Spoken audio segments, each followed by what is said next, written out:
व्यक्ति जिनकी हत्या हो गई थी, जिनको जान गंवानी पड़ेगी। माफ करना, गुस्से में इधर उधर निकल जाता हूँ।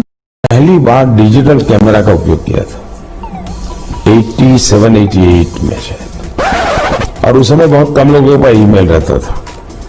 तो मेरे यहाँ विरमगाम तहसील में अडवाणी जी की सभा थी, तो मैंने वो डिजिटल कैमरा पर उनकी फोटो ली। तब डिजिटल कैमरा इतना बड़ा आता था, मेरे पास था उस समय। मैंने फोटो निकाली और मैंने दिल्ली को ट्रांसमिट की, और दूसरे दिन कलर फोटो छपी। तो अडवाणी जी को बड़ा सरप्राइज हुआ कि दिल्ली में मेरी कलर फोटो आज की आज कैसे छपी। 31 मार्च 1986 को राजीव गांधी की सरकार में विदेश संचार निगम लिमिटेड VSNL का गठन होता है। भारत में गांधी जयंती के दिन 1991 में VSNL ने ईमेल यानी इलेक्ट्रॉनिक मेल लॉन्च किया और है किसी भी ईमेल के साथ पहला अटैचमेंट मार्च 1992 में भेजा गया था। यह अटैचमेंट एक तस्वीर थी। भेजने वाले का नाम नथानियल बोरेनस्टाइन था, जबकि बकौल में वो अमेरिका के, जबकि बकौल मोदी वो 87-88 में फोटो अटैच कर दिल्ली भेज चुके थे और आडवाणी जी सरप्राइज हो चुके थे। इस लिहाज से प्रधानमंत्री ने भी ईमेल होने की बात गलत बताई। 87-88 में ईमेल से कैसे अटैचमेंट भेज दिया, जबकि ईमेल आया ही 1992 में। का ये वीडियो जिसमें योगी आदित्यनाथ संसद में रोते दिखाई दिए।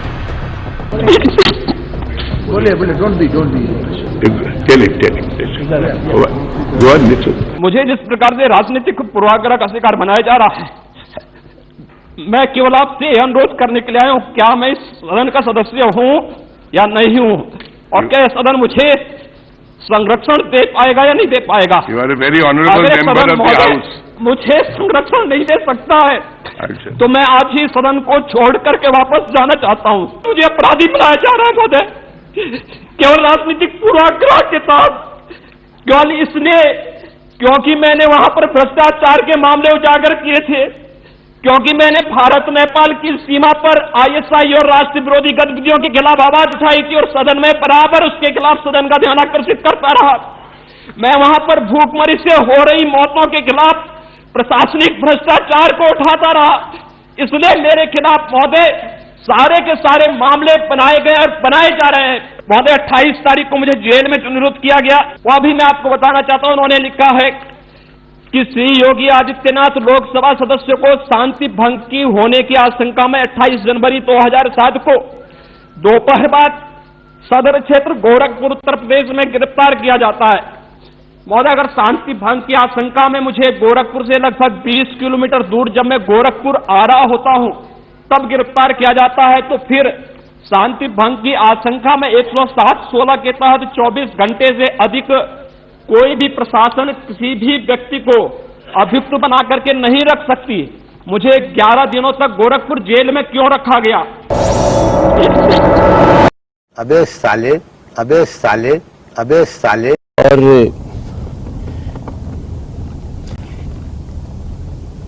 मैंने बहुत दुख झेले हैं, मेरे पिताजी ने बहुत दुख झेले हैं।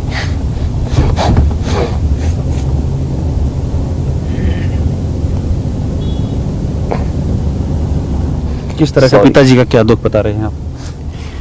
नहीं, हम लोगों ने गरीबी देखी है।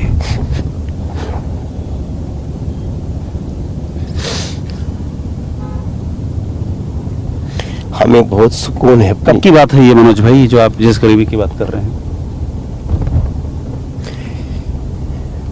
हम 24 साल तक साइकिल नहीं खरीद पाए थे भाई।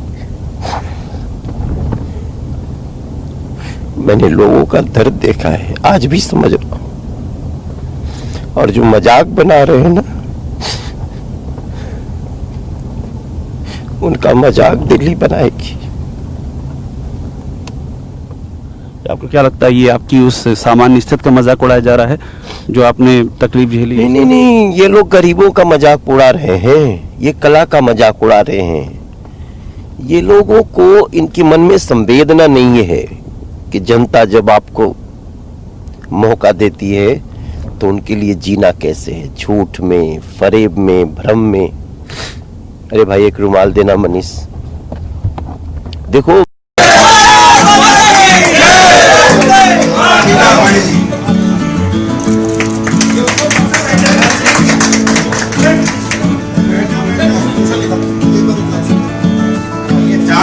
भी पट्टा बनाकर प्रदर्शन कर रहे हैं।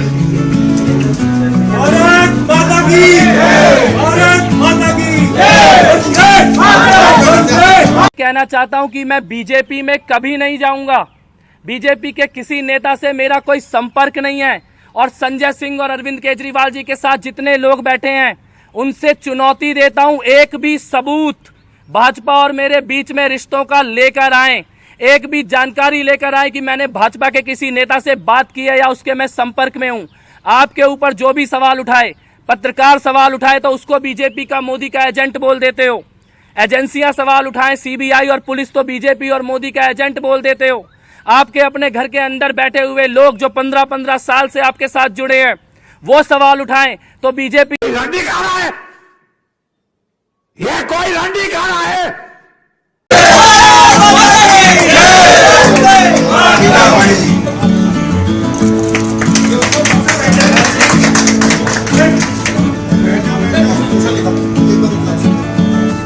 जाम जादू जी भी पट्टा बनाकर प्रदर्शन कर रहे हैं।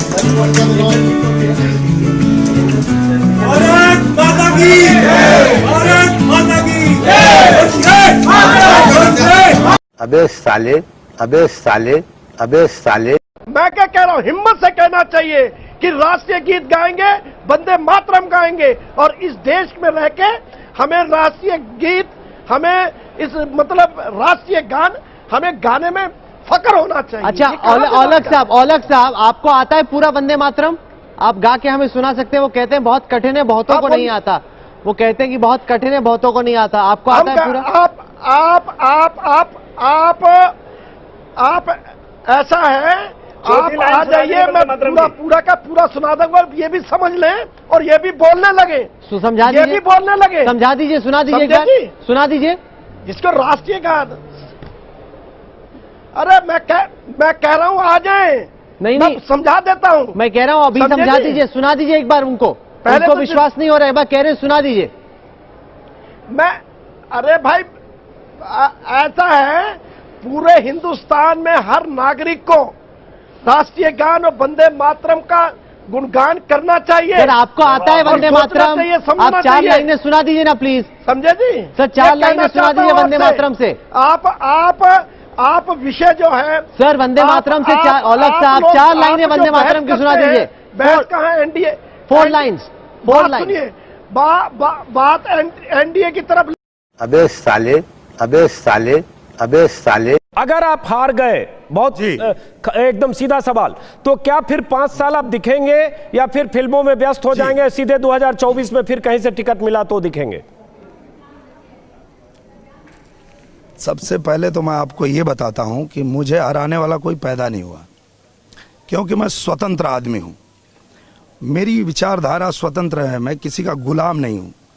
स्वतंत्र भाव नर का अदम्य, वह जो चाहे कर सकता है। शासन की क्या बिसात, पांव विधि के लिपि पे धर सकता है। मैं ईश्वर के लिखे हुए लेख को भी हटा सकता हूं, मिटा सकता हूं, अगर मैं अपनी सोच रखता हूं, विचार रखता हूं। मैं यहाँ किसी के पीछे घूमने वाला व्यक्ति नहीं हूं। भूल जाइए, मुझे कोई यहाँ हरा पाएगा। इससे लगता नहीं बहुत अहंकार है आप में? अहंकार तो रावण का भी खत्म हुआ था। आप अगर कहते हैं मुझे कोई हराने वाला पैदा नहीं हुआ, आप कहते हैं ईश्वर के लिखे लेख को भी मैं मिटा सकता हूं, तो ये तो बहुत बड़ा अहंकार है। मुझे लगता है पृथ्वी लोक पर अकेले नेता है आज की तारीख में जो इस तरह से दावे कर रहे हैं। तो मोदी जी भी नहीं बोलते भाई। ये अहंकार नहीं है, ये अहंकार नहीं है। मोदी जी नहीं बोलते हैं, मैं बोल रहा हूं, सुनिए। आपको सुना रहा हूं, सुनिए। मैं बोल रहा हूं, सुनिए आप। मैं ये कह रहा हूं कि अगर मैं सच के साथ हूं, मैं धर्म के साथ हूं, तो ये असत्य लोग, ये जो लोग इस देश को लूट रहे हैं, ये मुझे नहीं हरा पाएंगे, क्योंकि मैं सच के साथ हूं। नहीं, लेकिन निरहुआ आप ये कह रहे हैं कि मुझे हराने वाला कोई पैदा नहीं हुआ। आप खुद राजनीति में जुम्मा 8 दिन हुआ अभी पैदा हुए, सीधे पैरा ड्रॉपिंग से आप आए हैं, आप पहला चुनाव लड़ रहे हैं और आप कह रहे हैं पैदा नहीं हुआ। तो आप तो ऐसी बात तो है नहीं कि 9 बार 10 बार जीते हुए सांसद हैं और तो भी ऐसे दावे लोग नहीं करते। इसलिए बोल रहा हूं, सुनिए मेरी बात, सुनिए। मैं बोल रहा हूं तो सुन लीजिए। मैं उस दिन हराने वाला पैदा हो जाएगा जब मैं अधर्म के साथ रहूंगा, राम कथा का, मैं झूठ के साथ रहूंगा, मैं गलत के साथ रहूंगा, उस दिन हार जाऊंगा। ये जो जनता चाहती है जनता चाहती है कि श्री नरेंद्र मोदी जी फिर से इस देश के प्रधानमंत्री बने, तो कोई नहीं हरा पाएगा मुझे, क्योंकि मैं उनके विचारधारा पे चल रहा हूं। और जिस दिन मैं जनता के विरोध में जाऊंगा, जनता जो चाहेगी उसके विपरीत जाऊंगा, हार जाऊंगा। आपने एक बात कही निरहुआ कि ईश्वर के ये बिक गई है गवर्नमेंट, अब गवर्नमेंट में कुछ नहीं है। ये बहन चो सारे मिलके हमको पागल बना रहे हैं, मादर चौथ के बच्चे इतने गांड फटी के ये बड़वे। पसंद आया लाइक करो।